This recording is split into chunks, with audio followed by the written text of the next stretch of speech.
Hello. Great being here. So welcome everybody to the AFL Redraftables podcast. We are joined today by myself, a sprightly Jesse Kochen, and of course, Dr. Phil Wein. Now, it was a very interesting time, 2008, fresh off the back of the GFC, but also some new life for some new teams like Carlton, like Essendon, who thought they had a good chance to climb up the ladder if they hit the draft right or hit the trade period right.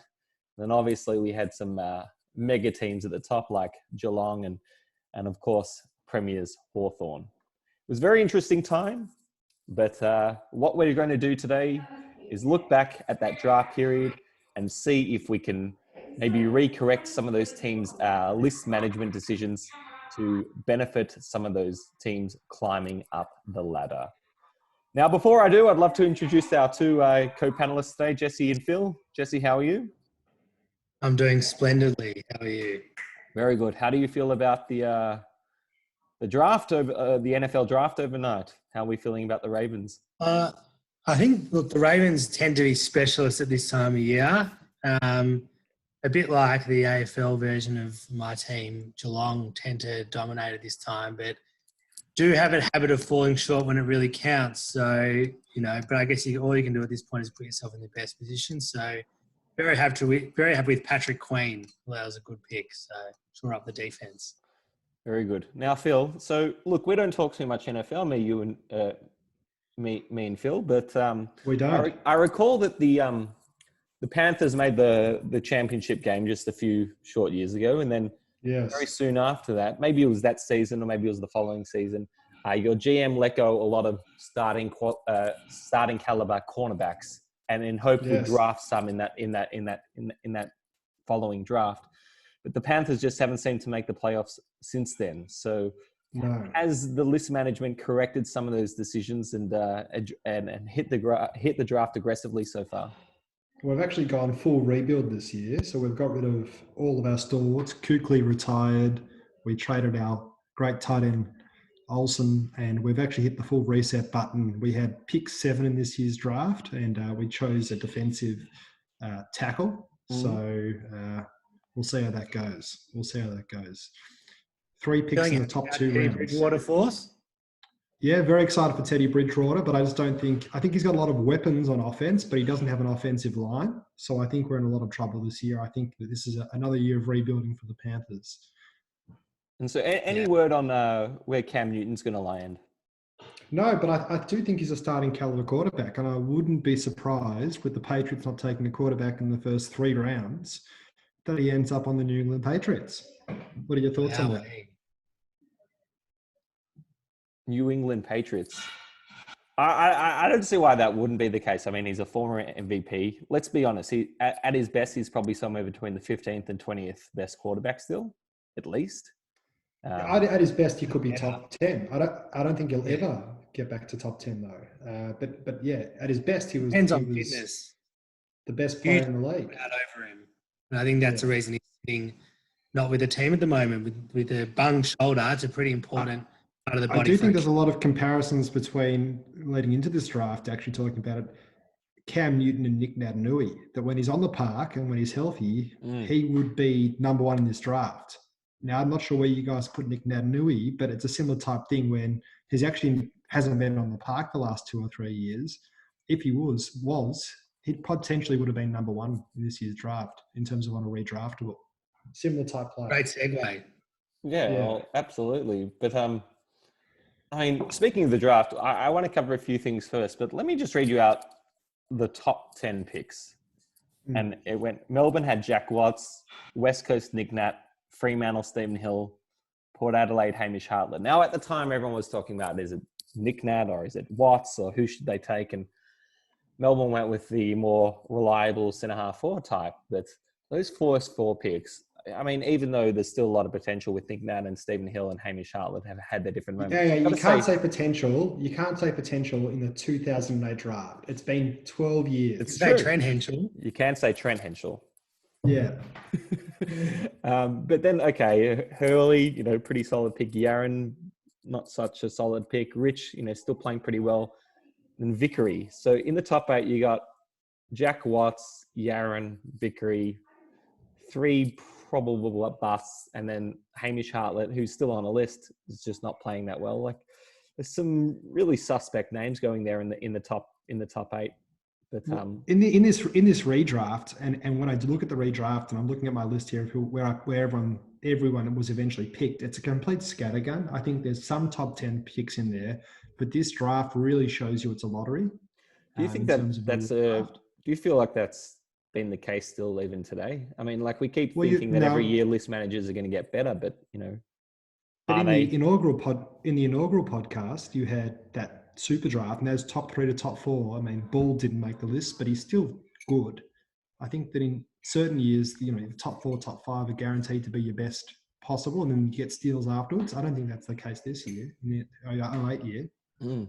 I think one of the things you've seen, and one of the things that seems to be ever present, I guess, with drafting is it's really about bites of the cherry in any given year, because yes, there are some super years and things like that, but I think the thing, looking back and doing some research about this, is that there was pretty strong consensus coming into the draft about Jack Watts, and I kind of think it comes to a point where you have such strong media hype around a player that it's very hard not to choose him. And I think that almost takes a bit of the science out of it when you have a lot of media bias and consensus around who should go in what position.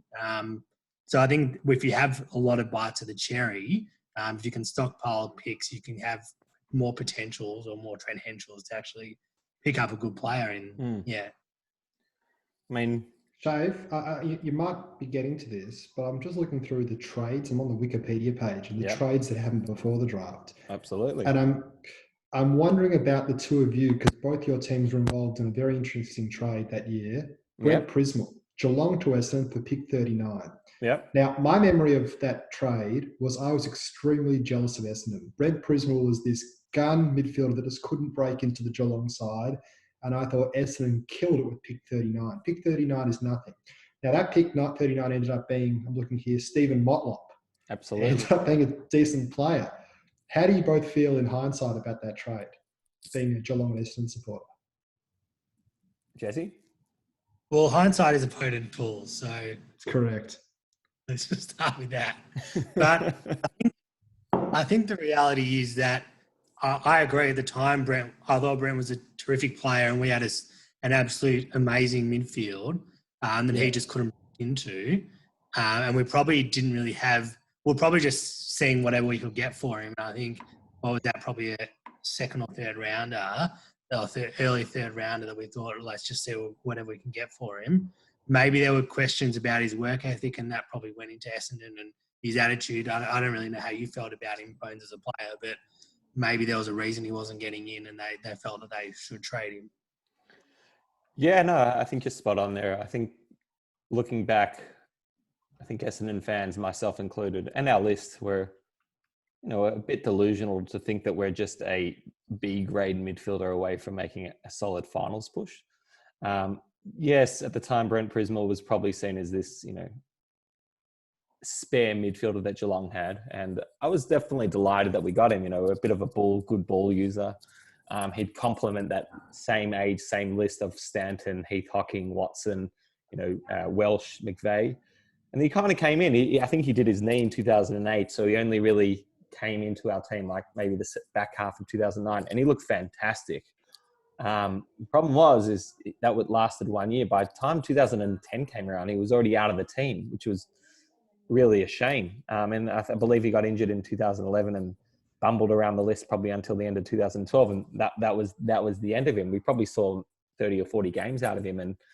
And look what happened to Stephen Motlop. I think he came second in your best and fairest in 1 year, if I'm not mistaken. And then he leaves in free agency to go to Port Adelaide, and you end up getting an end of first round pick for him. So you just keep parlaying the Stephen Motlop into something better. That's really interesting. That Brent Prismal ended up becoming an end of first round pick only 2-3 years ago. Like, it still continues. That's really Stephen Motlop, yeah, exactly. Stephen Motlop, yeah. So it's But like, I mean, we always talk about, do we overrate these second or third round picks? Like, isn't it better just to grab the player and then not waste the thing? But then, look, there's only a handful of trades here, but each of them is littered with a second or third round pick that turned into a player. Like Robbie Warnock, who, I mean, look, he's netted Carlton pick 69, but then they had to get rid of their second, fourth, and fifth round pick. And it basically became Robbie Warnock for Nick Subban. So, yeah, probably a wash. I have no idea who wins that trade. But look what happened as a result of that trade exactly in this draft. We got Robbie Warnock, we had Cruiser, and as a result of this trade happening and giving up pick 24 for Robbie Warnock, we had to, 4 years later, get rid of Sam Jacobs. So by bringing Robbie Warnock on and drafting Sam Jacobs, I get why we did it, because we were short one ruckman. So we brought Warnock in and we got in the rookie draft Sam Jacobs. So let's bring two in, and if one of them works out, great. Do you feel at the time there was anyone in Carlton's list management that just nudged whoever was the GM at the time and says, do you reckon maybe Sam Jacobs is the pick of the lot of them, even more than Cruiser? But like, was probably just like, we can't say that because Cruiser's pick one. And yeah, I think there's a taboo about pick one. It's the same with potentially Jack Watts. Did he get too long a run in the AFL and continues to, and especially at Melbourne before they counted their losses, before they got rid of him, because he was pick one? I think that's the case. So the other interesting trade that took place, or probably two, was one that Heath Shaw ended up going to Sydney and becoming a premiership player. But the other interesting one is just basically the giving away of Farron Ray. He was pick 4 just a few years ago, and Bulldogs just said, you're out. We don't have a place for you in the team. It was just a swap of a second and third round pick. And obviously Farron Ray went on to have a pretty decent career at St Kilda, those multiple grand finals. But once again, going back to our counter argument, if that makes sense, Farron Ray ended up netting the Bulldogs Jordan Ruffhead, who became a premiership player for them. So, it kind of flies in the face of something I always thought, that, you might as well take the 23-year-old player that's at least proven himself that he can play, rather than the pick 36 or whatever it is. But do you think though, and you argued earlier on that maybe they haven't got more sophisticated, but you'd say the odds are, you'd hope that they're getting better. First round picks, let's say the top 18, you've got a certain percentage of hitting a winner. Yeah. And pick 18 onwards, maybe even pick 18 to 30, there's a certain percentage onwards from there. And a pick 31 for Farron Ray, you would assume the pick 31 in general would not work. I haven't looked at the last 3 or 4 or 5 years of the draft. I don't know if you've looked at that, but I think pick 30 onwards, you've probably got, a 10% chance? Probably. I don't know what the numbers are, but yeah, it's probably pretty... I think it's worth talking at this point about just kind of circling back to 2008. And I personally pay a lot of credence to the idea that it really depends which club a player gets drafted to. And that's probably, I would say that's more than 50% of the equation in most cases, certainly as you drop down the list, but drop down the draft order. But you have a certain player, let's use Jack Watts as the example, gets drafted to Melbourne at a point in their history that really wasn't breeding much success for any type of player. And you revise history and you say, all right, and I'm not trying to do any spoilers, let's say Nic Nat is number 1 and he goes to Melbourne. What sort of career does he have under that circumstance? Now, certain players are over and above that and can change cultures. We've seen, I assume, Bill, I don't know if you've watched it, but we've all watched the Jordan documentary, and there are those players who'd rise above certain circumstances. But I think in 99% of cases, you see with your Hawthorns and Geelongs, and I guess more recently Richmond, being able to pick players later in the draft and turn them into decent players because of the culture that you create. And then, using the example, when they go off to another club, they tend not to be quite as good. So I think that's a big point, and a big part to playing it all. Just on that, just a comment on that though. When you've got an AFL club when there's 18 players in the field, one new player, a pick 1 in the draft shouldn't be changed that much. They're 1 of 18. When you got soccer and there's 1 of 11 on the field, if you've got Lionel Messi on the worst team in the Premier League, how much better does that Premier League team get with 1 extra player? And in the NBA, there's 5 on the court. And Shafir, as a big NBA fan, you'd know that 1 player can change a game because they're 1/5 of the team in potentially 3/5 of possession. Would that be right? In the AFL, we don't expect if a team gets pick one, and Carlton's proven that. We keep tanking to get pick ones or whatever, and it doesn't change us because we've got 17 other players and spots to fill on our team. Geelong sustained success because they actually had their starting 18 was pretty consistent, pretty even, but also at a very high standard. 18 good players. Carlton haven't had that, neither have Essendon. Yeah, but I could argue that pick ones, I'm doing this off memory, but I'd say almost every pick one, well, not every, but 90% of them has changed teams at some stage in recent memory. Everything from Travis Johnson, Des Headland, Josh Fraser, Nick Riewoldt didn't play in 2 teams, but then you've got Hodge played in 2 teams, Goddard, Cooney, Bryce Gibbs, Jack Watts. That's interesting.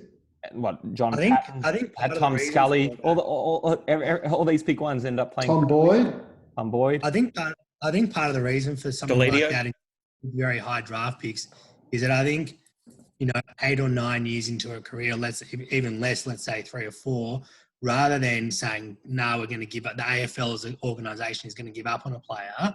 I think you find as a high draft pick, clubs are willing to give them a second go and go, well, he was drafted number 1, number 2, number 3 overall. We're not going to put him on the scrap heap. We'll give him another crack. And I think that's why you see those top-end guys, regardless of talent, just get better goes. And so I think that's part of the reason why. As well, but they get capital as well. Yeah, you're right. And I think that's Carlton's strategy. Get GWS players that were top 10 picks. They're washed up, but they're still top 10 picks. And we've got Liam Sumners and all these types, Christian Jack and all these sort of players. And they don't work. If they haven't been proven to work, we still pick them because they were a top 10 pick. Yeah, so I do want to talk about a trade that didn't happen. And I'd love to get Phil's thoughts on this. Is back at the end of 2008, there was strong rumours and Carlton was certainly pushing to acquire Ryan O'Keefe from Sydney. All the research I indicated was that Carlton didn't want to hand over the pick 6 in the draft, which ended up being Chris Yarran. Who knows who would have Sydney have taken? Looking back, it's not so clear cut. I mean, of course, Ryan O'Keefe went on to play, at least 100 more solid games for Sydney, including a premiership and probably an All-Australian in there. But he's a champion, yeah. But is it slightly, incorrect to think, okay, well, I know that Carlton went on a run from 09 to 13, but does Ryan O'Keefe over Chris Yarran really move you from an elimination semi-final team into a prelim grand final team? Or is it just like he's better, but he's not going to move the needle that much? So, what do you think? My view on Chris Yarran is if he was still playing today, he'd actually make the top 15 list. He was that good and that talented. His last year at Carlton and obviously his year at Richmond just tainted where we see him. But in terms of talent, and also not just talent, but actual performance on the field, he was quite good. He gave us quite a lot over that run. Now, the other question I've got is, how does a team know, and this is a question for both of you, when they're just about there and they just need a few players? So, Koch, I'll ask you that with Geelong and Ottens. So you felt you were one player short and you traded very heavily Maloney for Ottens. And in Carlton's case, and around this period, we got Brock McLean to the club. We felt like we were just a few players short. We're chasing for Ryan O'Keefe. And whether we needed to go into the draft or just get rid of our young players because we were that close, we didn't assess our list correctly. And it ended up being Malthouse stuffing us up even further, getting Daisy Thomas and these other players through when we just weren't there. I think Essendon a few times have overrated their list as well, bringing in some senior players. I think at various times, even right a year or two ago, Essendon thought that. But Koch, when you gave away Maloney for Ottens, was that like you felt you were just about there, which you were, but who the hell knew? I think, I think that particular example, obviously that worked out amazingly for us, and Ottens was extremely important into subsequent flags for us. But I think a lot of that's luck.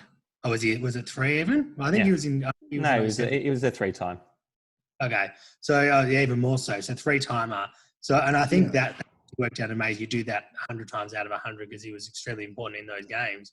But I really think that I think the idea of topping up or trying to go for a certain type of play because that's what you need in your team, I think that's folly. And I think if you use a subsequent example where Geelong overpaid, for example, for Stanley in a very similar kind of circumstance, missing a ruckman, thinking all right, we'll overpay because that's our missing link. And then Reece down the wrong type of player. So I really think, like, my personal philosophy in this situation, if I was a list manager, is really it's not about trying to top up your list or look for something in particular. I think if the deal's right, and I think if you believe in the talent and if you believe in what you're giving away and you think you're getting a good deal, I think you do it. And I think trying to be too cute about this particular type of player and particularly in a draft, you look at the Last Dance example and the Blazers not drafting Jordan because they had, I can't remember who his name was, but you look at those Clyde Drexler.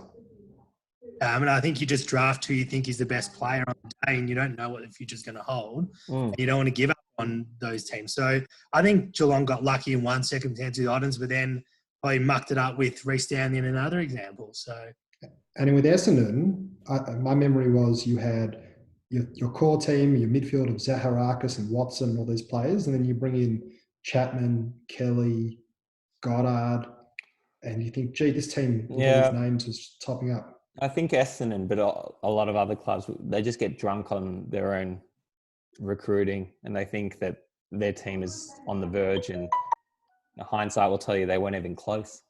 So it's, I mean, you could go down the list, and I agree, Essendon has definitely erred on the side of thinking they're much closer than they actually were throughout probably the last decade, and it's proven itself. Before we go into the actual redraft itself, something that I did notice about this particular draft was it's one of the very few drafts in that era where Geelong just didn't quite hit the mark. So, obviously we know about the earlier ones with Chapman and Stevie J and everything like that. But even in the next year's draft, without spoiling tomorrow's, we're going, you'll notice that they pick up, Christensen and Vardy and Mitch Duncan. And this year it's more of the Gillies, the Tom Hunts, and the Mitch Browns. I'm very curious as to whether they nail the pick in here, whether that actually just moves the needle that much further in terms of we talk about this Geelong area team as a 3-time premiership era or maybe even a 4-time premiership era. But talking specifically about Geelong, I guess a couple of things. Firstly, I will give, as much as I'm not the biggest Stephen Motlop fan, I will give him some credit. And Bones was talking about Chris Yaron's career, and I think like at his peak and probably a similar peak to Chris Yaron, I think Motlop has been as influential as Yaron would have been. And if whatever Phil's saying about Yaron, I'd say the same about Motlop at those times. I think there were some really influential games in there. But I really think it's an exact example of you just got to take lots of bites of the pie. And I think Geelong over the years necessarily hasn't been always successful, but I guess it's gotten lucky and certain players have been able to lift the culture and take part of the culture and become successful. Yeah. And I guess the other thing I did want to mention, one of the very interesting things doing a 2008 recap as opposed to 2001 is what really jumped out to me was the difference in perceived age between some of the players that got drafted. Some of them seem like they're at the peak of their powers currently and they're not that old. And others seemed really old, particularly gone already. I just thought that was very interesting to see some players who you're surprised being drafted in the same year. Because, there seems to be quite a strong variance. Oh, absolutely. Wonderful. So without further ado, let's get straight to the redraft. We might just start with the order of Phil, Jesse, and then me, and we'll keep going on that order. And then we'll see what we got at the end of it. So Phil, in the redraft, I'm very curious because I think I have a pretty standout pick one, but I'm curious as to see what the others who will do. Because once again, their careers aren't over, so things could change. Yeah. But Phil, take us away. I actually didn't have a standout. My issue, I felt, was the 15, and possibly not just 15, the top 10, you could throw a blanket over. And if you gave me one player or another, I'd say thereabouts the same. And I also found it interesting then, because I know that in the first episode, you went through a few stats. And stats are deceiving because there are certain players that just don't receive any All-Australians or things like that. And you go, gee, they're still in my top 10. But I'm going to start it off and say that my number one is Steele Sidebottom. You might think that's an interesting call, But I just think that he's continuing to perform at an elite level. He won a premiership. He's got 2 BNFs, 1 All-Australian. He does. And I feel like this draft for Collingwood, we're going to get to, I'm going to mention him now. We're going to get to Dane Beam shortly. But what this draft did for yes, this draft, what it did for Collingwood with 2 top 10 players in this draft and 2 great players who actually came on very quickly in their careers within the first year and a half, it got them the premiership. If they didn't draft Beams and Sidebottom, they would not have won that premiership. They had, from the 2001 draft, they had Dane Swan in there. They had all, Didak was near the end of his career. They had Daisy Thomas. They had all these players, Pendlebury. And then if you add to that midfield, Beams and Sidebottom, you've got a premiership midfield. So this draft for them won the premiership. Weighing up between Sidebottom and Beams, I just think the way Beams' career has ended, he's only played 177 games, Beams. And also that still Sidebottom won 2 BNFs at Collingwood. It's such a strong midfield. Pendlebury, as we said, Daisy Thomas at his peak, Dane Swan, and he still won two BNFs. I'm giving still Sidebottom the number 1 pick in this draft.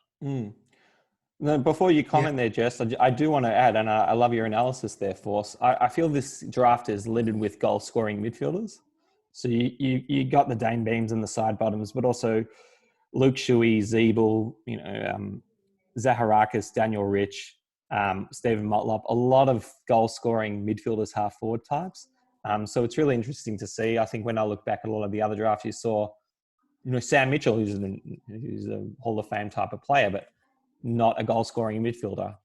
So it's a unique draft class like that. Luke Shuey as well. I personally also had Steel Sidebottom as pick 1. I like how you mentioned premierships and All-Australians. Just before we go too far further into the draft, do we know how many premiership medallions have been accrued in this particular draft? What was the number for 2001? I said 39, but looking back, it was actually 40. I forgot to include 1 player. In my top 20 something, I think I've got about 10, but I haven't accounted for all the Hawthorn players because there were quite guys in there. Yeah, I'm guessing because of the Hawthorn players and a few others, I'm guessing the number is 20. The number is 13. 13 total medals. And all Australian selections, everyone? That I can tell you, Reece. There'll be about 12. 13. I could guess. Yeah, 13. And best and fairest, total BNFs? 12. 12. Gotcha, you got it right here today. Good stuff, Jesse. I've counted. And Bones, how many? Your most important award. I think this is a spoiler for later, though. We'll come back to that. Okay, sure. Did you have Steele as number 1, or did you have someone else? No, I actually had Dane Beams number 1. I was Steele number 2. Both. I 100% agree with Phil. I think Steele skills-wise, I think he's pretty unmatched, and to have a player who's tough as well, who has those sort of skills and finishing. And I think one thing which you don't talk about with AFL a little bit, and maybe helped Collingwood at those times, having Beams and Sidebottom was a salary cap. Probably both those guys on fairly rookie deals probably allowed them to be a strong team.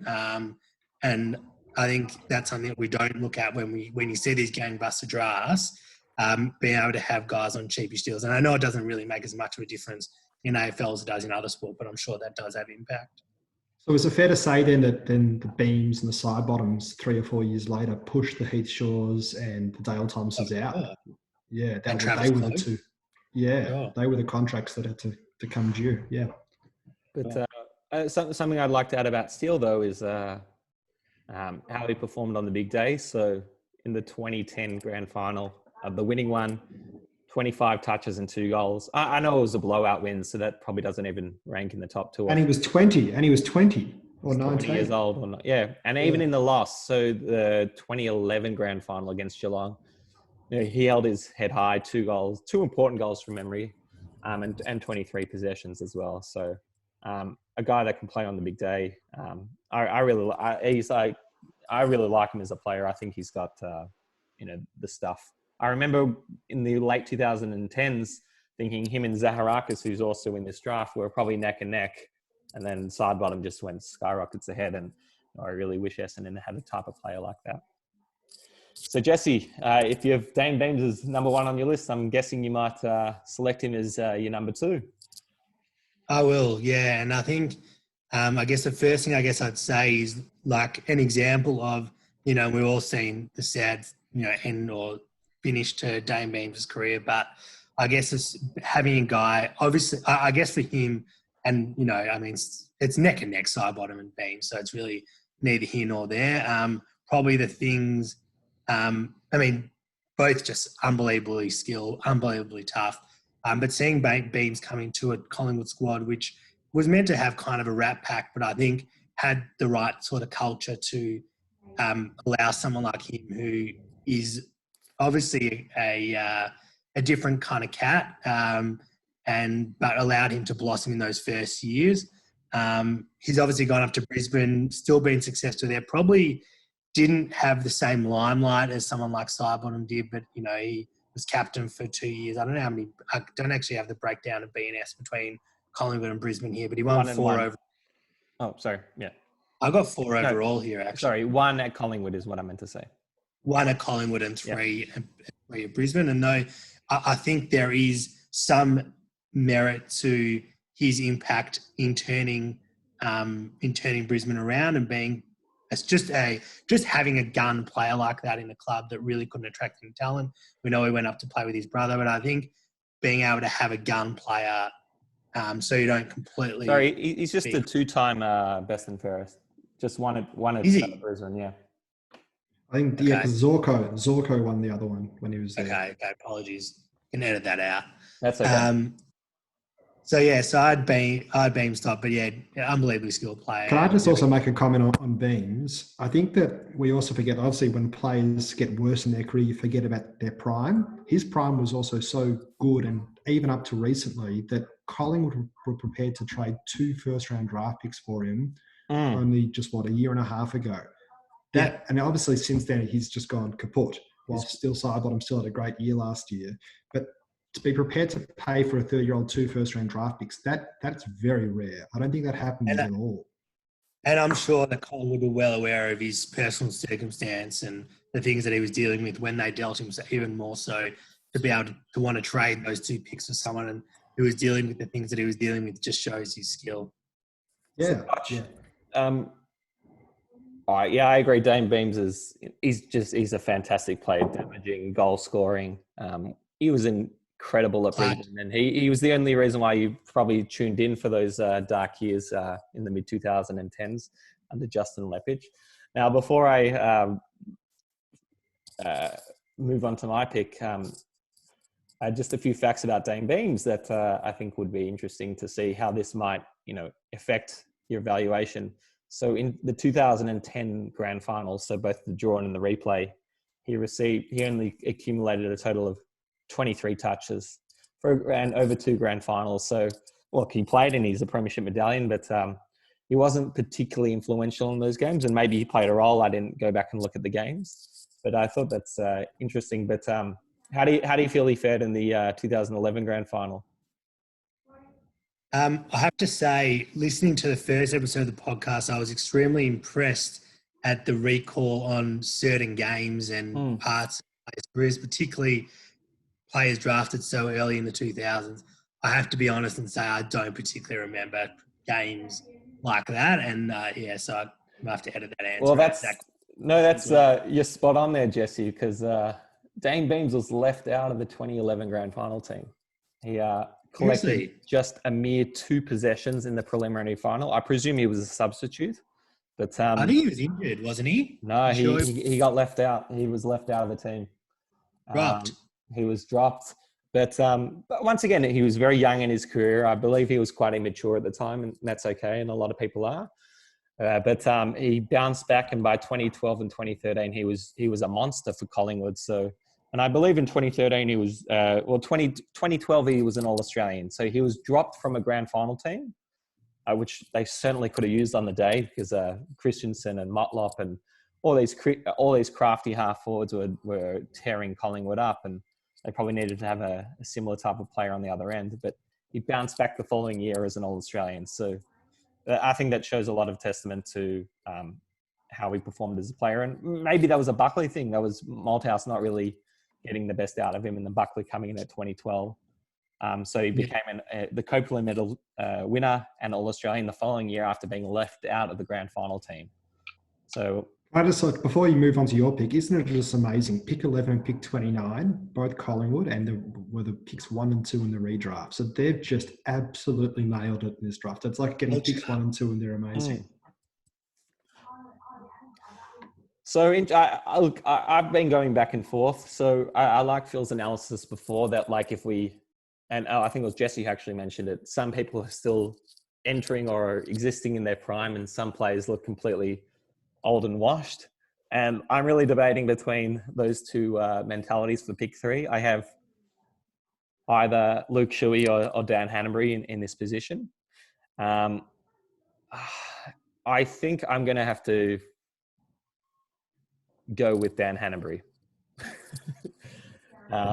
My case for that being is that, his last 2 or 3 years have really not amounted to much, but the guy's an absolute jet. He's played over 200 games now, kicked 98 goals. He's a premiership player. He's a 3-time All-Australian. Now, I think that can't be overlooked. I was completely shocked when I read about that. I thought he would maybe got one, but the fact that he was a 3-time All-Australian really probably stands out above the line for me. A crafty half forward, accumulated a lot of possessions, and was really amazingly damaging from 2009 to probably 2015, and has created ever since. But what do you guys think? Bones, I was looking at this, and it's been a few days.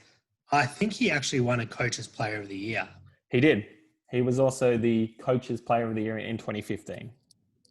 So we talk about that. That's a pretty, I guess, that award has a lot of respect in the industry. Yeah.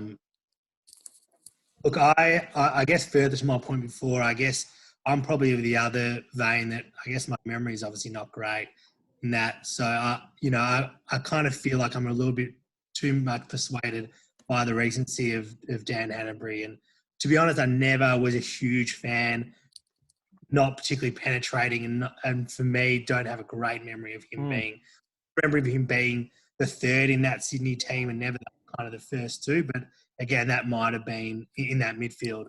Kind of that's just might be my memory, but I kind of feel like I had Hanbury here as well in 3. And I just think he was a star. I think so. I'm pick 4 next. I'm happy to introduce my pick 4 and compare the two. I don't think sounds like Shafir had Shuey next, but I just want to compare who I had. And this is to Cochin's point of you coming on early or coming on late. The next guy I had doesn't have the the team accolades, but is still a genuine star of the competition. And I'd put Rory Sloane at 4. And you look at Hanbury versus Sloane. Hanbury's done. Sloane is still in his peak. And Sloane, you didn't hear about for the first 4 years of his career. He was picked 44 in the draft, so probably didn't get as much respect as Hanbury, although Hanbury was 30. But Hanbury came on, was in finals. Those first 3 or 4 years, you will never know who Rory Sloane is. And in the last, I'd say, 4 or 5 years, he has been up there in the top 5 elite midfielders in the competition. And there are others on this list who've got premierships, 2, 3 premierships or All-Australians or things like that. But I just think as an individual player, Rory Sloane is next. But Hanbury finished, your exact point. Rory Sloane's still in his peak. I think it's something that applies very much in the NBA, and it's very hard to translate to the AFL. Can Dan Hanbury, it's harder because he's probably more of a half-forward wingman, but which of these midfielders of Shuey, Sloane, Hanbury, can they be like the primary or best midfielder or player or forward in a premiership winning team or a premiership approaching team? Now, you could probably make the argument that Rory Sloane was Adelaide's best midfielder in 2017, and they could have got there. Was it a Rory Sloane team? Like, the reason why they're this good is because of Rory Sloane, or was it their forward line? Was it their back line? I can't really recall the details. And maybe you probably can't make the case for Hanbury in that. And maybe you can make the case for Shuey. I'm not too sure. Before we get off Dan Hanbury, something that I really respected about the guy was he teared up the 2012 finals series. The guy averaged like close to 30 possessions across the 3 finals. Specifically 27 in the qualifying, 33 in the prelim, which was an amazing game, and 29 touches and a goal in that, probably the best grand final in the decade, in the 2012 grand final. I remember being at that grand final, and I just remember there was one play where he went back with the pack or something, like went into a play and injured himself. He was just super tough as a player. I remember there was something he did along those lines, and it just inspired Sydney to get up that day. They weren't expected to win. They also had a lot of older players. I remember Jude Bolt was near his end, Adam Goods, all these sort of players were right at their end. And then they had this young crop. They had Parker and Hanbury and all these guys who you'd never heard of. Yeah. And Hanbury was the star of that younger pack. He was much better than Josh Kennedy back then. He was the leader of that young pack of midfielders. Yeah, I agree. I mean, there's not too much. Everyone remembers that Lewis Jetta sprinting over Cyril Rioli, Mitch Morton kicking 2 classic goals in the second quarter, and Goods kicking this weird one, and then Malcheski and Hanbury probably being the 2, and Ryan O'Keefe, of course, because he won the norm. Those 3 kind of balancing the team and just accumulating possessions and run. So that's why I went 3, but I totally see that Sloane could be a pick 4 as well. But the only thing I can think about Rory Sloane is, going back to that argument is okay, Adelaide made a grand final, but probably between, I know that they made the finals in 2015 and 2016, they've missed in 2018 and 2019. Do you feel that that's more of a reflection of Sloane not being that type of player that can will a team to victory, or he just doesn't have enough help around him? I mean, you look at Adelaide, they lost Dangerfield. Like, not many teams can say they've lost a Dangerfield and they made a grand final the year after. He was and / is continuing to be a star. And if it wasn't for coronavirus, you'd say that this year and next year, whilst Adelaide might be in some form of rebuild of some sort, he continues to be a top 5 to top 10 midfielder at his age right now. And that's the difference between him and Hanbury. He didn't do anything at 21. But I can see that if there was a season this year and next year, he'd continue to be an elite midfielder. And maybe the only thing that might slide him down this list is we have coronavirus this year, might not have a season this year. He didn't get to continue to play out the elite years of his career. He only got 5 or 6 years of it. And that's what might push him down the list. And he doesn't have those accolades. Yeah, look, I think, I don't know, I guess I've got a very different opinion on Rory Sloane. I think he's a real warrior, and I think that word warrior is often seen as a bit of a negative connotation. I think that applies in his case, and maybe that's just my personal opinion not being that accurate, but I just never kind of felt like over a season, like I guess, Phil, you talk about him being top 5 to 10 midfielder. I don't think he's in that period, in that bracket at all. I think there's plenty better midfielders around. I think midfielders can be a dime a dozen.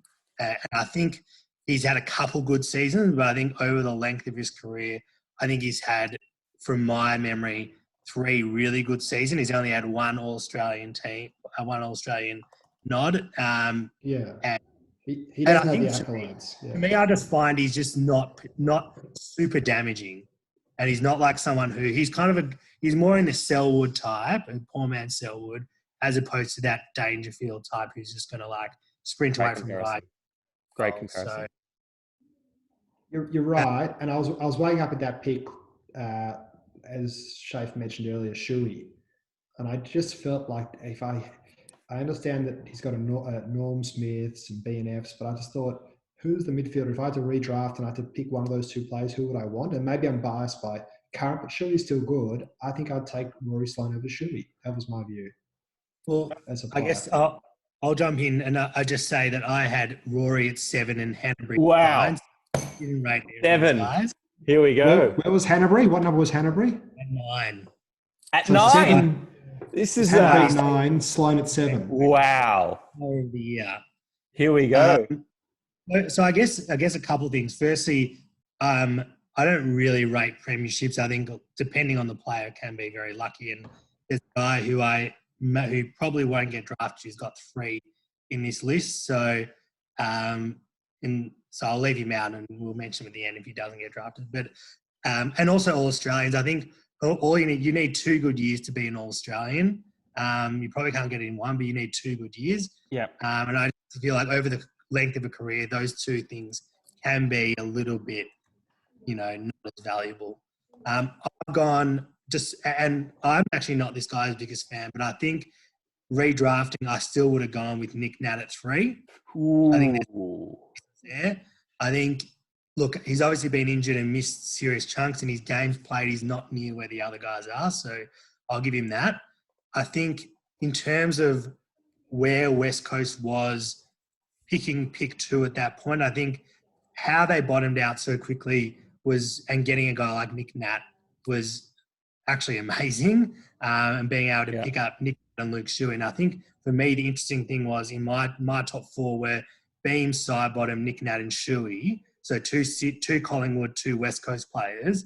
And I think you're adding those guns into pretty good teams.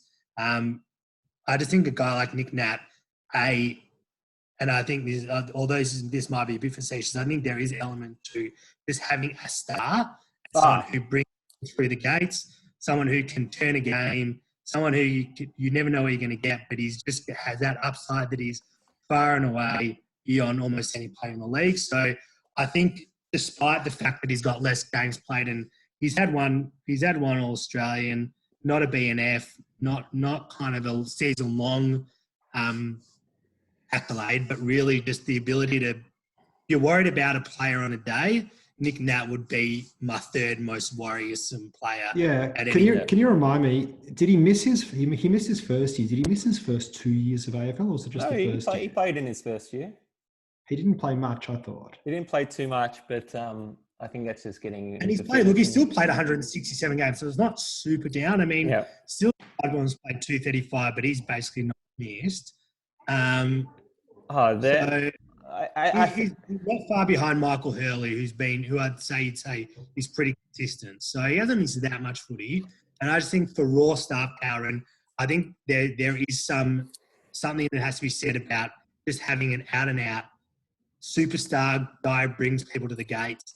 In having that in your team is just important. And I think for that reason, really, I've taken him at number 3. Yeah, I mean, if you look back at Nic Nat, or number 5 in our redraft, when you look back at Nic Nat, like there is, like if you played his career out 10 times, there is a handful of scenarios that he becomes a consistent top 10 AFL footballer many years in a row. And you probably do need if you're West Coast and you pick 2 or Melbourne at pick 1, you're probably like, even if you see what Sidebottom is today or Beams or whoever, like the fact that what Nic Nat could potentially do if he stayed healthy, firstly, he's a star, he's a marketable person. You got to really think about taking him there. I mean, I just recall his probably first breakout game was, I think it was a game in Perth against Hawthorn in mid-2009 where he kicked like 2 or 3 crafty goals. I think he was in his like 2nd or 3rd game and everyone's like, oh my God, West Coast has just found a star. I'm just looking up now. I think I claimed him that day, actually. Sorry? I think I claimed him that day, so he's one of my boys. I think you did. I think the words were Nic Nat, my mate, in his 2nd or 3rd game. He's a pick 2. I do remember that.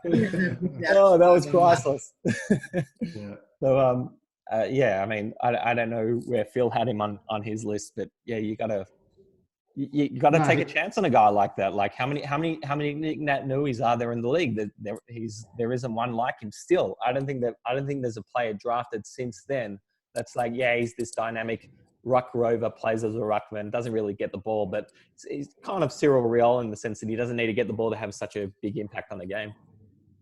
Yeah. And I'll put it to you. He would have been my number 1 if it wasn't for the amount of games he played, and I think that's where he is. And Koch, where he is now at 5 is where I had him as well. And just one more thing, I think interestingly, I don't know how you guys see this, but I think I'd say he's probably number one. If I'm drafting all these players today for next season, I'd say he's almost definitely number one. Probably at least top three, so he's still got that. I think for his impact going forward, as a ruckman, he's got a lot left to give. So I think there's a good way to give him 5. Very good. So at pick 6, I'll take the player I was going to select at pick 4 is Luke Shuey. Look, I think everyone recalls how he played in 2018 and winning the Norm Smith and kicking those crucial goals. He did have a weird start. Before I come back to that, he did have a weird start where he barely played in his first couple of years. And, you know, you may or may not recall in 2011, he was very much neck and neck with Dyson Heppel for the Rising Star nod. So he didn't even qualify in 29 or 2010 because he barely played. You know, he only played a combined 6 games in his first 2 years. And then in 2011, he, you know, became this 20 possession midfielder. And everyone was like, oh, do you take Shuey or Heppel? And everyone's like, well, Heppel's 2 years younger and he's better. And look, we're wrong. Shuey's had the better career. He's been more consistent. He looks like he's more damaging. And I really just value the fact that can Luke Shuey be the primary midfielder on a premiership winning team? And the answer is yes. So even if he hasn't had the accolades that some of the other players have had, I think that's how I've valued him. Definitely in the short period of time. He's won a couple of best and fairest as well. Norm Smith averaged 24 possessions a game, 200 game play by now, 136 goals. He's probably not the better than some of the players that are going to get selected after him over the course of his career, but I think you just got to look at that 2018 final series and the fact that he's probably been West Coast best midfielder over a 5-year period. And they've been consistently making finals during that run. And but I don't know. What do you guys think? Yeah, I think we both agree. We both had him around. Koch, you had him higher. I had him 4. I just think purely from his, when we talk about Rory Sloane and, you know, what I think Luke Shuey does the things that Rory Sloane doesn't do. I think he can break games open. I think he can kick goals and has a really penetrating kick. And that's why I had him ahead. I just think both very tough, both can run all day, but I think, and this is probably more recency bias from me with Luke, but I just think the ability to break games open just had him really high for me. Just reading out his 2018 grand final stat line. And I know stats aren't everything, but if we break down and look at the analytics as well, 34 touches, 1 goal, 8 tackles, 8 inside 50s, 2 goal assists, 9 clearances, 3 rebound 50s. Like huge. In a game that was decided by a kick. Yeah. He's probably influenced it by 3 or 4 goals. So that game itself has probably propelled him probably from being maybe a 11 or 12 to definitely a top 6 player in this redraft for me. Yeah. Phil, you're up next. I was weighing up 2 players next. I'll say who they are. Well, first, one of them had a lot to his name in terms of the stat line. 3 premierships, 2 All-Australians, 208 games, 395 goals. And one had 0 All-Australians, 0 premierships, and very minimal goals. And that is Luke Bruce and Phil Davis. So I think Phil Davis is one of the best defenders in the league throughout his career and just happened to play for a very bad club for a lot of it. But the fact that he was chosen to be captain and leave Adelaide at such a young age shows how good he was from 18 to 22 at Adelaide, and then continued to be good and continues to be good today. But I'm going to go Luke Bruce. I think he's the best forward of this draft. I think he is an underrated player. And it also shows the fact that when you lose players like Sam Mitchell and Hodge and Jordan Lewis and all these guys, and that the year after that Hawthorn is still good, shows that their underbelly of Luke Bruce and players like that were still exceptionally good players.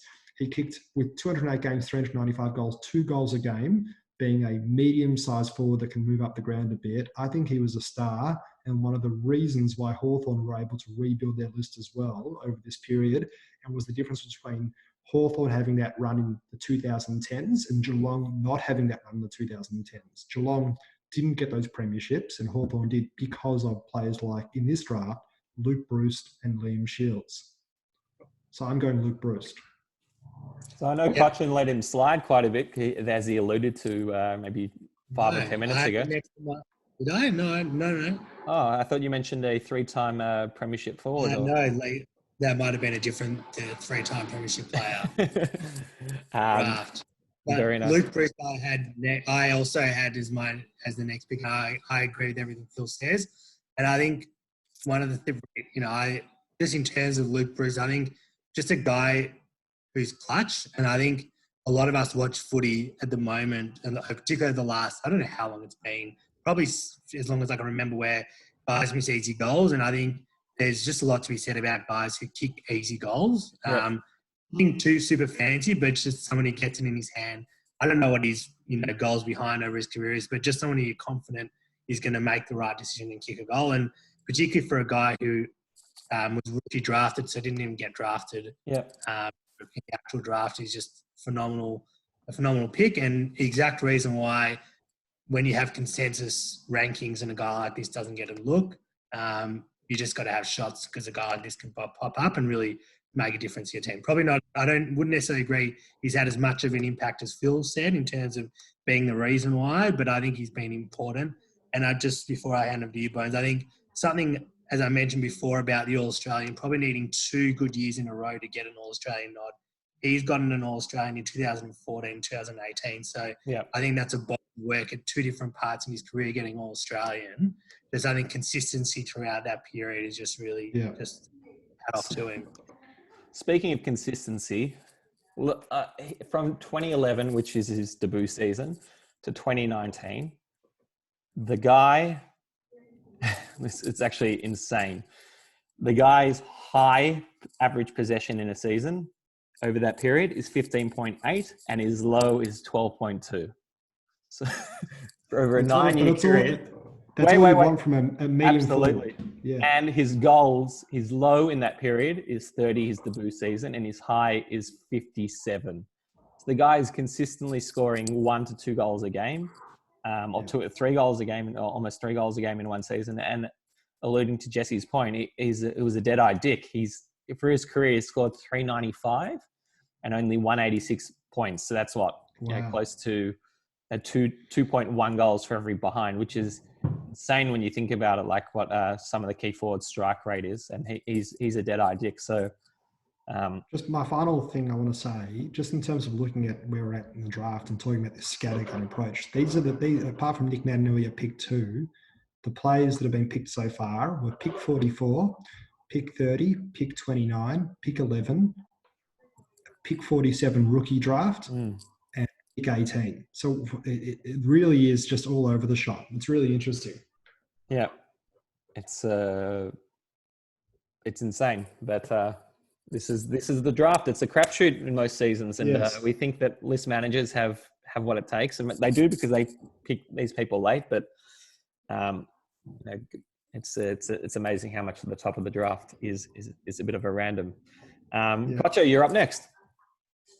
I'll just segue a little bit just to say from a guy like Luke Bruce, I think one of, as you mentioned, Bone, is that consistency. And I think there is, as a coach and as a list manager, but probably more so as a coach, having a guy like Luke Bruce that you just know you're going to get on any day. I think he's just always just like over a career to know you've got a guy like Luke Bruce just going to rock up and you can pencil him down for that and you just know what you're going to get. I think he's really great. A little bit different to my next guy.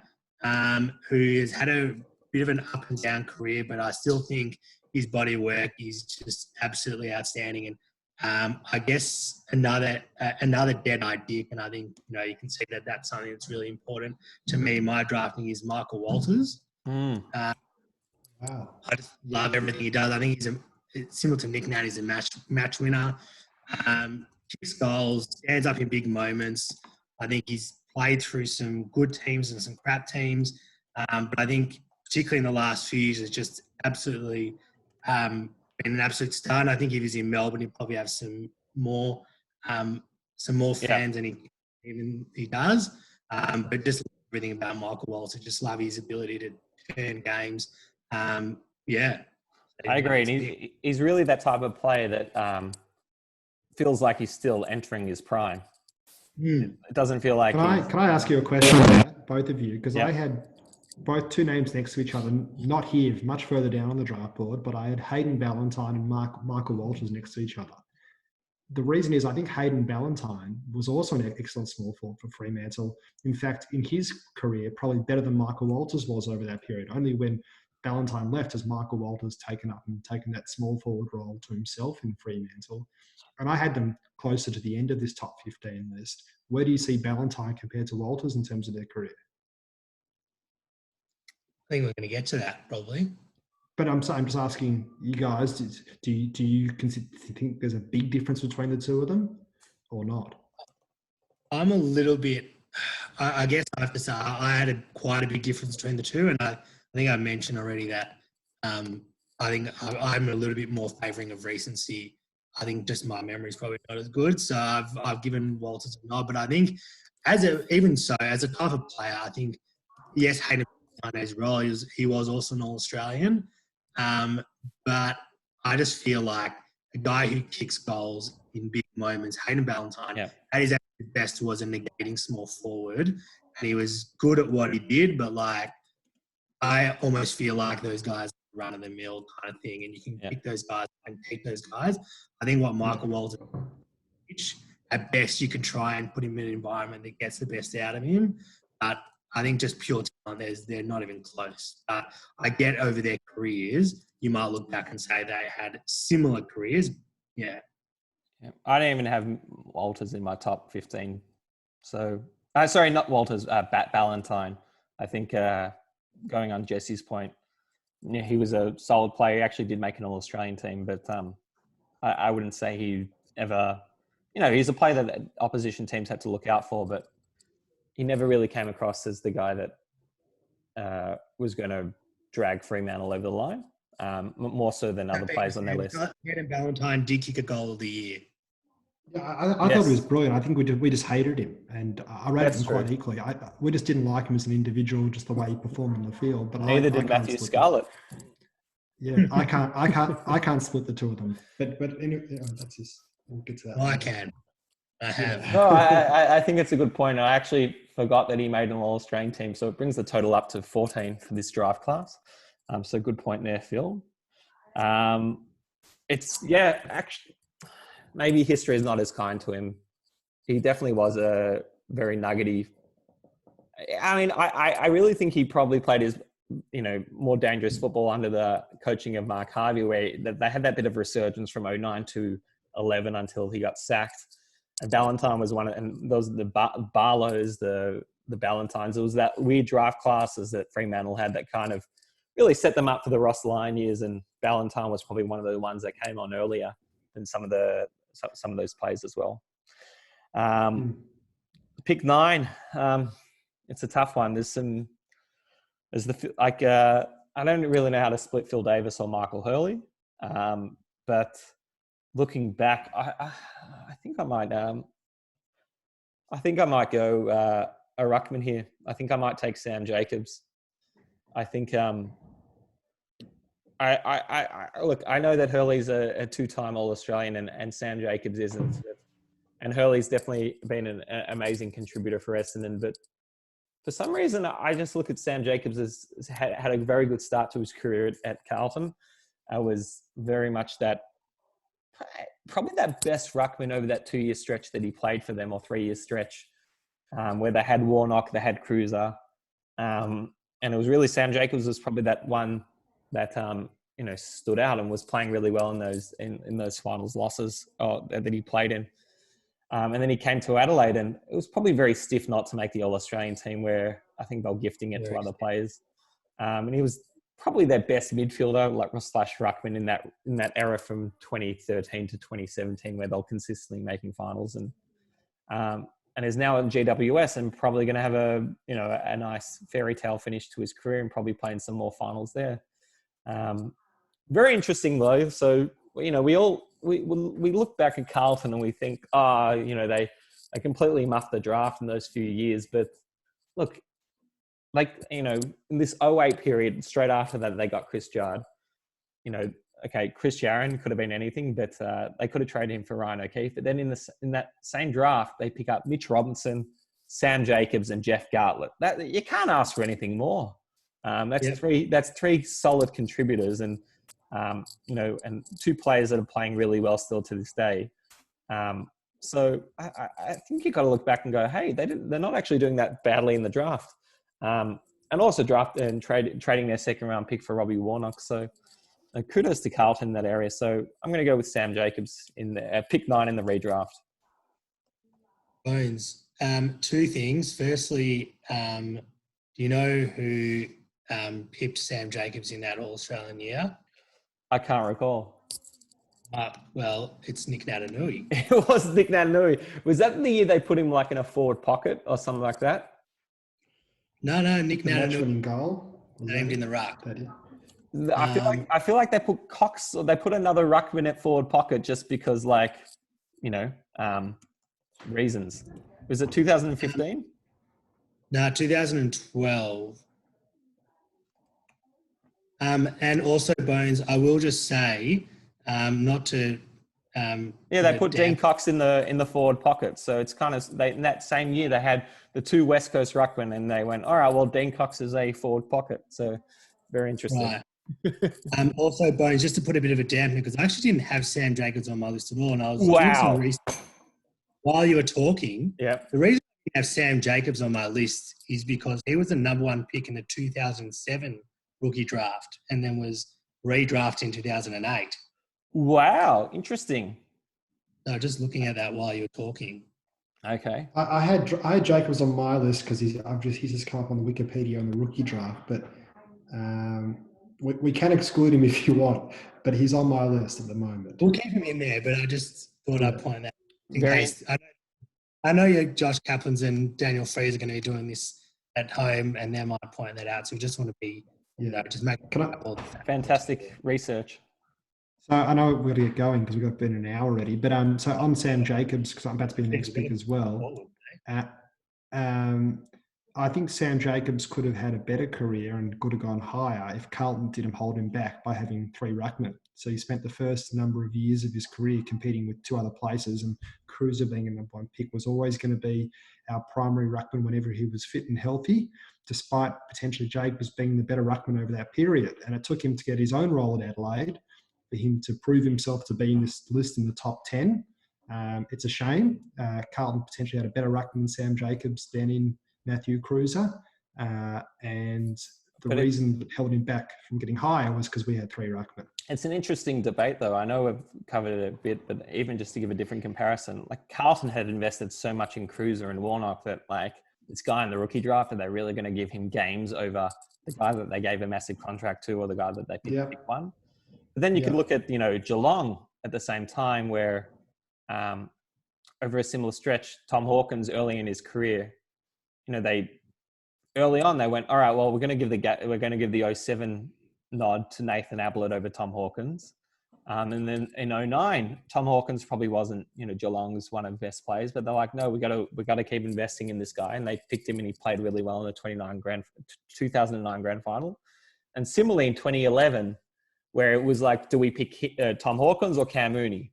And Chris Scott went, no, Tom Hawkins, he might not be as good as Cam Mooney, but we've got to pick him. It's better for his development. It's better for his career. And he was one of the match winners in 2011.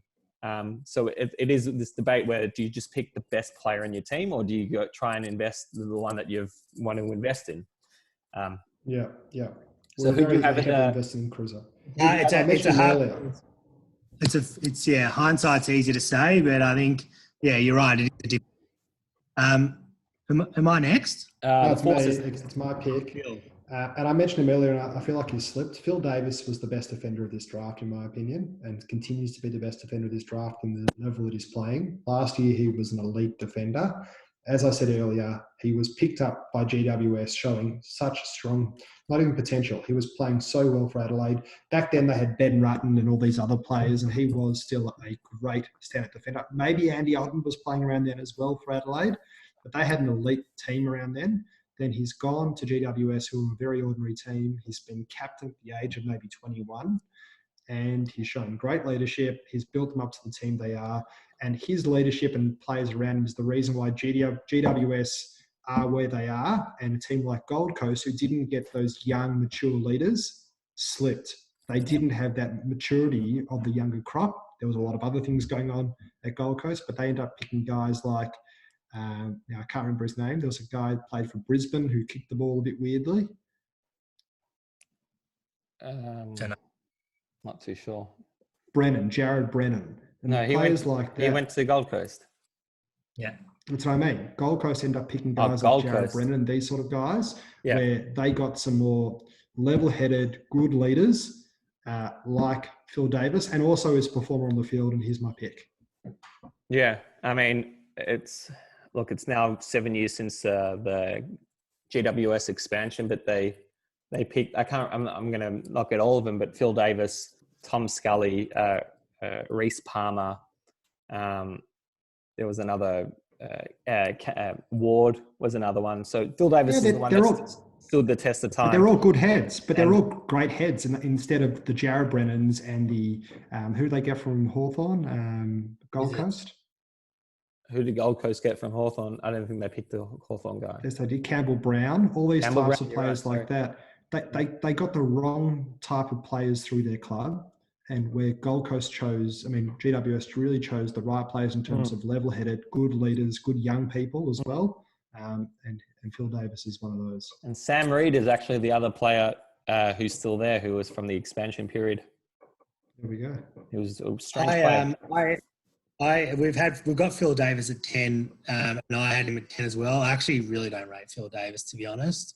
But I think just being a club captain for 6 years is good. Yeah. I think, to be honest, I would say, and history might correct me, but I reckon having a fullback as your team captain is very dumb, because just on field, especially if you're a team that's crap, you might have the ball a lot, but it's very hard to influence the game and actually be that on-field leader. I mean, they've got a co-captain, so I get that, but don't pay too much credence to that captaincy. I think he's a decent one-on-one defender, and he's good under pressure, which is good, but I don't ever feel that, he hasn't been All-Australian for a reason, and I've just looked back at some of the All-Australian teams.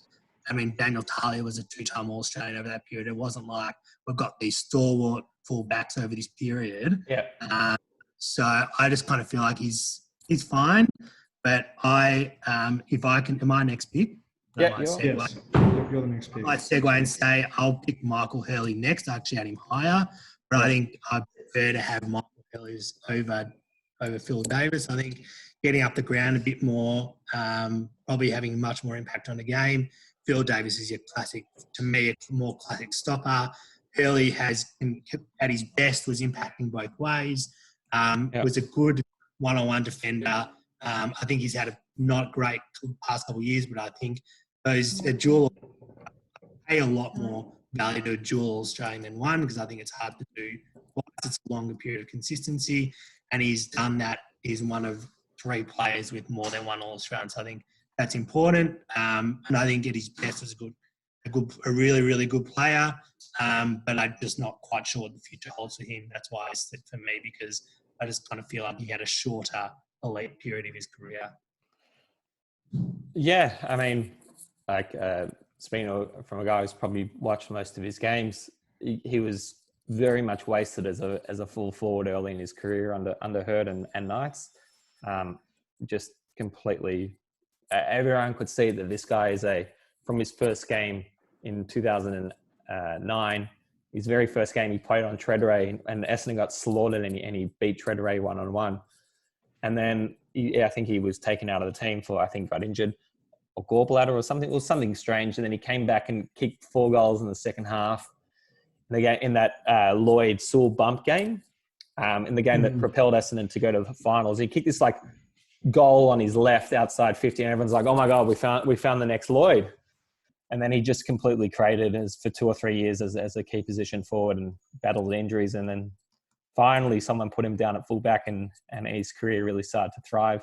So that's why his goals tally is really high. It's not because he's a running fullback. It's because he played a few years at full forward and kicked a few goals. But Yeah, I think he's a bit underrated and overrated in the same time that he really underrated in the sense that he marshals Essendon's backline to perfection. But he does get beaten pretty badly quite often, which is really annoying. Like you can look up and the opposition forward can still have 3 or 4 goals in the third quarter, and you're like, come on, Hurls, like what's going on? I would have selected him at this pick 11. I think it drops off here, if I'm being honest. I'm not too sure who pick 12 would be for me. I was really hoping he'd slip to pick 12, Michael Hurley. I think, for me, I'm tossing up between a few names.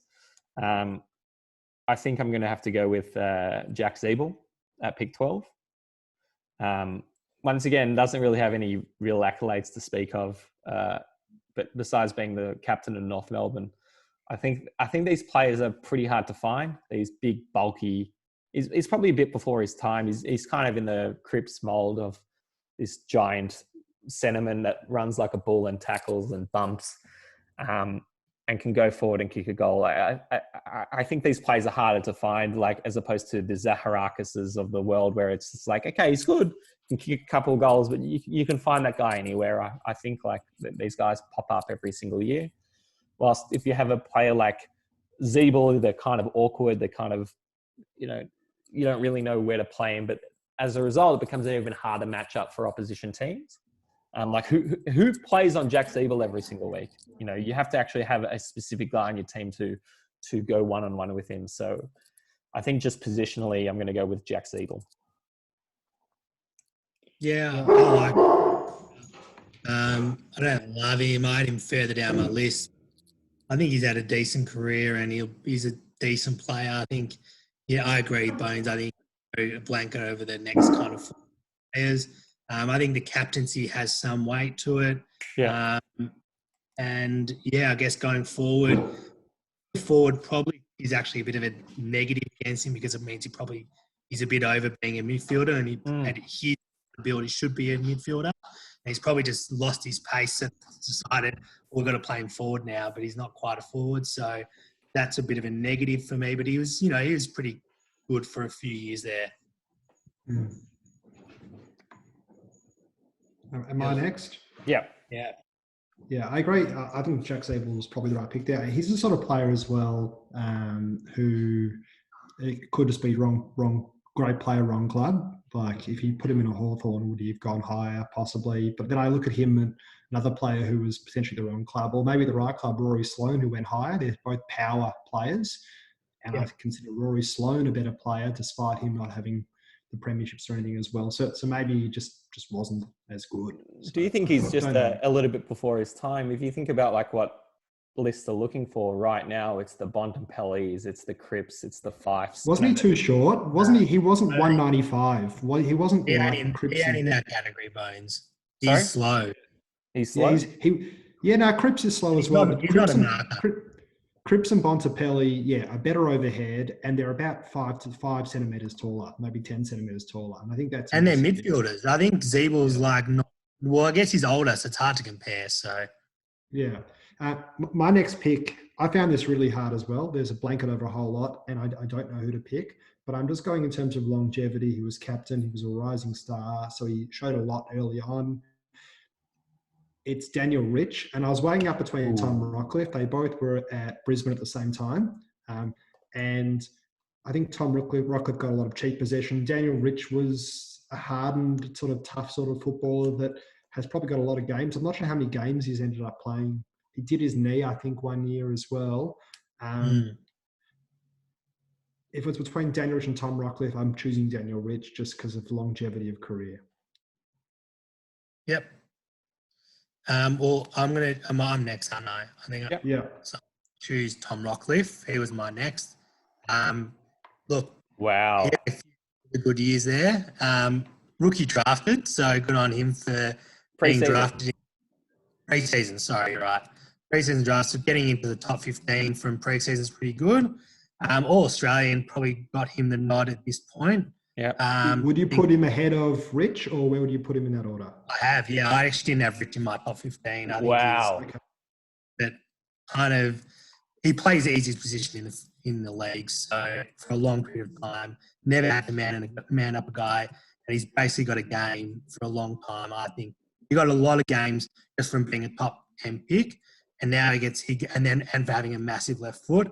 And I don't know if he did much more than those two things. Like, Didn't Tom Rockcliffe do a lot of easy stuff as well? The amount of cheap handballs. Yeah, Tom accumulate. Rockcliffe. I think Tom Rockcliffe was like, well, he was an All-Australian, so for me that already gets ahead of him. But I think he was really good in those Brisbane years. So I think he was better than Rich in those Brisbane years. And if you're putting them back to back, I'd take Rockcliffe. It's pretty crazy that, like, when you look back and go, we've drafted 3 players here that played for Brisbane in a pretty dark period of time. Beams, Rich, and Rockcliffe, and between them they only received 1 BNF over that period of time. So, I mean, thanks, Dane.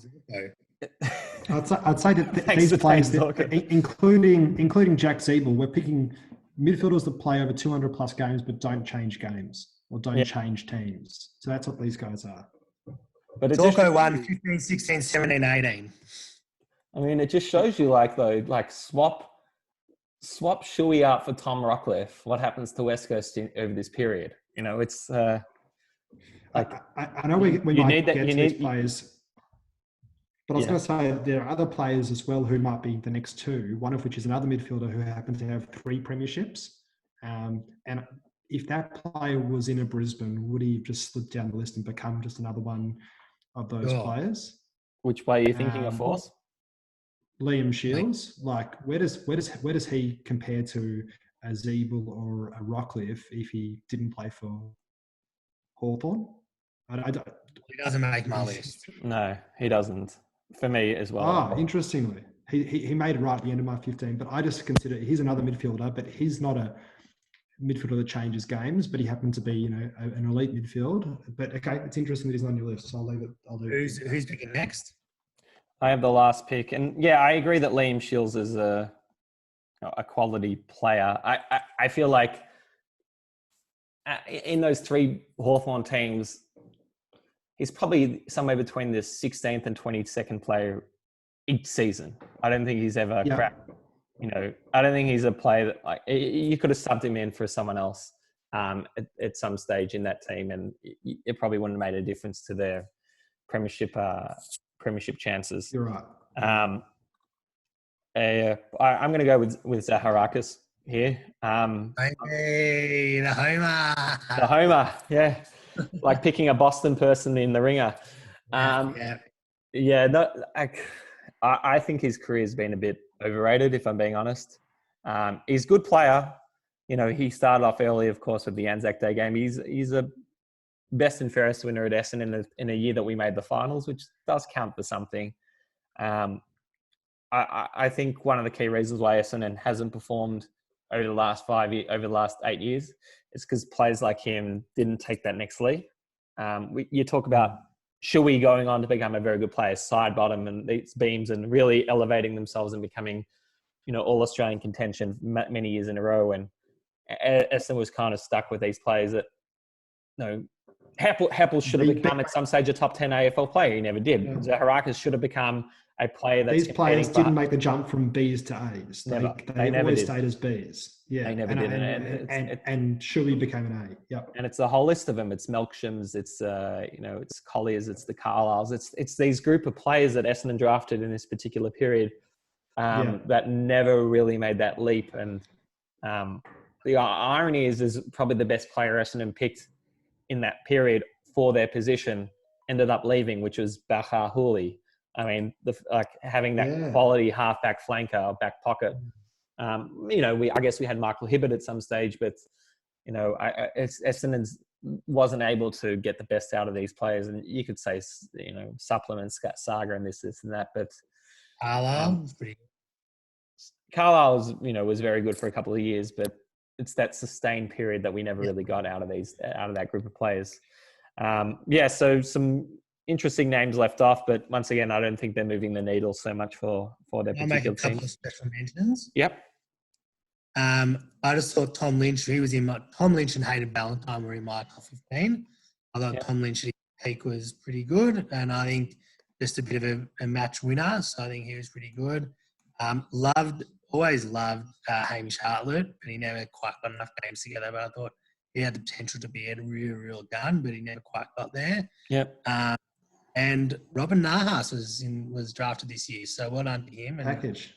played a few games, so I thought that was worth mentioning. Yep. Can I mention just a few others? So Stephen Hill, I think, is a really interesting character. He actually was a really good player in the first half of his career. We just, maybe because we live in Melbourne, we just don't watch him that much. And the other one, which I think is really interesting, was a rookie drafted player, Liam Picken, who changed a grand final. He wasn't in my top 15. And I just wondered what could have been if he had an extra 3 or 4 years of his career. He probably would have made the top 15, but he didn't. So that's interesting. So I'll leave this with this final thought. It's a lovely redraft. We'll go through it very quickly again, and then I'll conclude with an interesting thought for Kocho. Got Sidebottom, Beams, Hanbury, Sloan, Nic Nat, Shuey at 6, Bruce, Michael Walters, Sam Jacobs, Phil Davis rounding out the top 10, Hurley, Zeeble, Rich, Rockcliffe, and Zaharakis. Now, I do want to leave Kocho with this thought. We mentioned a little bit at the start that when we look at Geelong I'm very fascinated with the Geelong versus Hawthorn, debate over this 15-year period of what could have been for either team. Now, Geelong, yes, hits definitely on the Motlop piece, but Mitch Brown, Taylor Hunt, and Tom Gillies round out their draft, and I'm sure there's more in somewhere along the lines. But Hawthorn in this exact same period also hamstrung with draft selections, picks up Suckling, Bruce, and Liam Shields. And once again, maybe besides Luke Bruce, none of the other two, maybe not moving the needle too much, but it's interesting to think if Geelong had found that one more player in this particular draft, or Hawthorn missed on the one extra pick, and how does that change the premiership counter in the 2010s? Yep. Great. Yeah. That is a final thought. Very good. Well, thank you very much. It was lovely. I look forward to doing this again. That was great. On the Zinger. On the Zinger Redraftables. Very good. We look forward to the remainder of the NFL draft. And hi to everyone. Hi to all the fans listening, eh? And hi to all the and please hit subscribe. Wonderful. We'll reconvene for another draft next weekend. Thanks, Bill. See you.